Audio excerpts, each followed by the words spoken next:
Oras na magising si Mia, aalamin ko kung ano yung nalalaman. Tulungan mo ko. Dalhin mo ko kay Ikit. Ngayon may ebidensya na ako laban sa kanya. Sisiguraduhin kong mapaparusahan siya.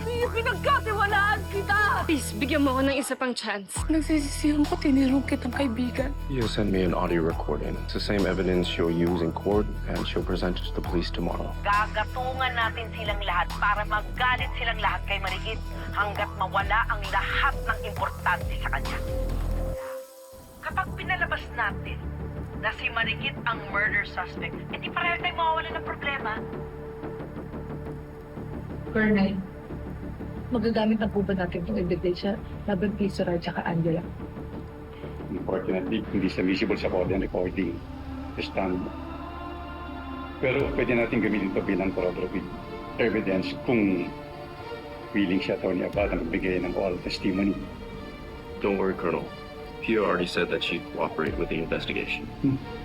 Mabuti yun. Kasi pwede natin gamitin na kahit na siya Tony Abad para igit niya na personal niya didig sa rin namin ng krimen.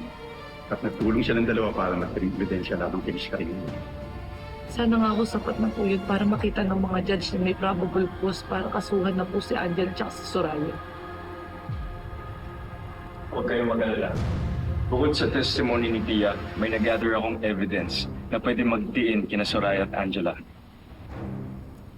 Nandito ang unedited CCTV footage that shows Soraya's entering and exiting Dad's office during the time of his murder.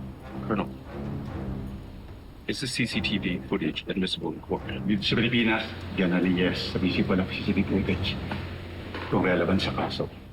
Pero mas maganda sana kung mapocorroborate yung mga videos ng mga evidence. Alam mo, Colonel, yung pinaglaban ko po yung kaso laban sa tatay ko. Pero hanggang ngayon wala naman po mangyayari.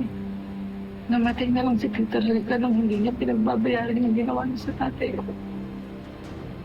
Alam mo, parusahan si Angela at si Soraya sa ginawa nila. Alam na lang baka walang halaga yung buwan namin. Colonel, kaming mga nabiktima nila. Nagdudusa kami. Samantalang si Soraya at si Angela nagmamayagpag ng kasayahan sa labas. Sana huwag na akong patagalin po. Sana mahuling na po sila. Sana maparusahan na po sila. Bawal na.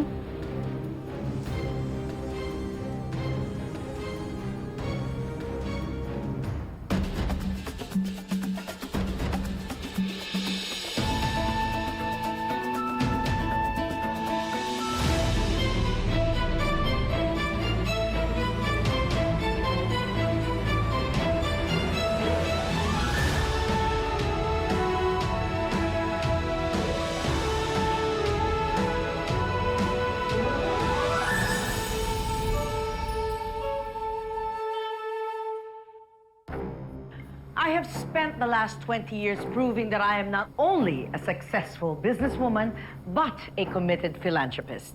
This isn't just a business. This is a legacy. Very impressive. Congrats, Soraya and Angela. You two really know how to turn paradise into profit. It's in our blood.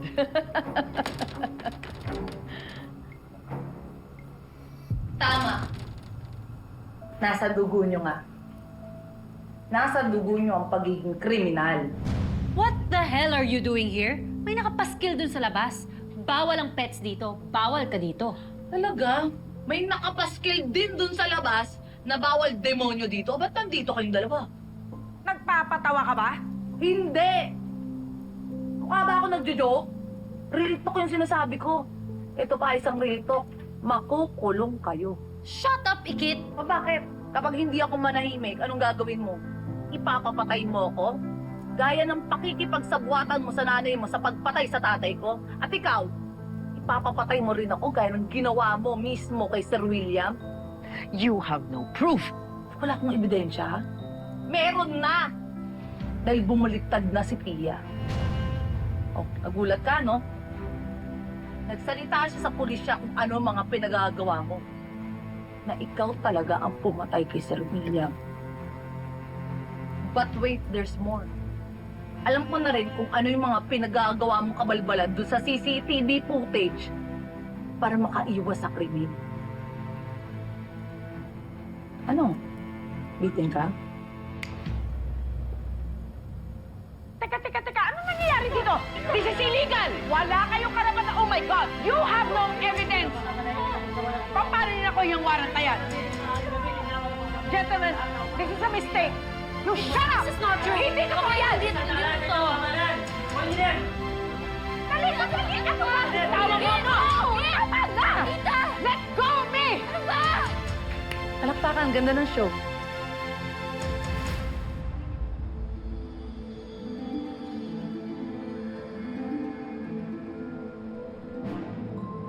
Tita, I can't take this humiliation anymore. Akala mo ba you had everything under control? Di ba binayaran at tinakot mo yung IT guy to keep quiet? I thought you also had the murder weapon patented in para hindi ikaw ang mapindang. Pero bakit na-aresto pa rin tayo? Shut up and pull yourself together, Angela. The more you talk, the deeper we sink. Oh my God, Tita. Perfectly curated ang socials ko. Never in my wildest dreams na makukuhanan ako ng picture ng ganito. Didn't I tell you to get a grip? Ano nang mangyayari sa atin ngayon, Tita? Hindi pa tapos ang laban. Nag-uumpisa pa lang.